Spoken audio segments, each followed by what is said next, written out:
പൊതി തൃക്കരായിക്കുളം മഹാദേവ ക്ഷേത്രത്തിൽ തിങ്കളാഴ്ച നടന്ന ബിംബപ്രതിഷ്ഠാ ചടങ്ങ് ഭക്തിസാന്ദ്രമായി. രാവിലെ ബിംബപ്രതിഷ്ഠയ്ക്ക് ശേഷം ജീവകലശാദികൾ തിരികെ ശ്രീകോവിലിലേക്ക് എഴുന്നള്ളിച്ചു. താന്ത്രിക പ്രധാനമായ ചടങ്ങുകളോടെ രാവിലെ 10:30-നും 12:15-നും ഇടയിലാണ് ബിംബപ്രതിഷ്ഠാ ചടങ്ങ് നടന്നത്. ശിവമന്ത്രങ്ങൾ ഉരുവിട്ട് നൂറുകണക്കിന് ഭക്തജനങ്ങൾ ഭക്തിനിരപരമായ ചടങ്ങിൽ പങ്കെടുക്കാൻ ക്ഷേത്ര സന്നിധിയിൽ എത്തിച്ചേർന്നു.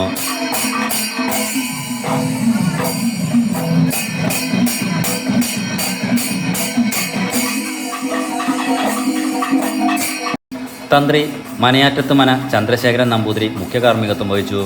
പുനരുദ്ധാരണ സമിതി president PV Surendran, convener SN Suresh സംക്രമത്ത്, ട്രഷറർ GS വേണുഗോപാൽ, ദേവസ്വം ഭരണസമിതി അംഗങ്ങൾ, പുനരുദ്ധാരണ സമിതി ഭാരവാഹികൾ തുടങ്ങിയവർ ചടങ്ങുകൾക്ക് നേതൃത്വം നൽകി. വൈകിട്ട് 5:30-ന് വലിയ ബലിക്കല്ല് അധിവാസം നടന്നു.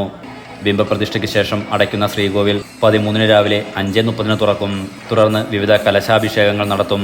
ബിംബപ്രതിഷ്ഠാ ചടങ്ങിനോടനുബന്ധിച്ച് ഉച്ചയ്ക്ക് നടന്ന പ്രസാദ ഊട്ടിൽ നൂറുകണക്കിന് ഭക്തജനങ്ങൾ പങ്കെടുത്തു. Enlight news, Vaikom.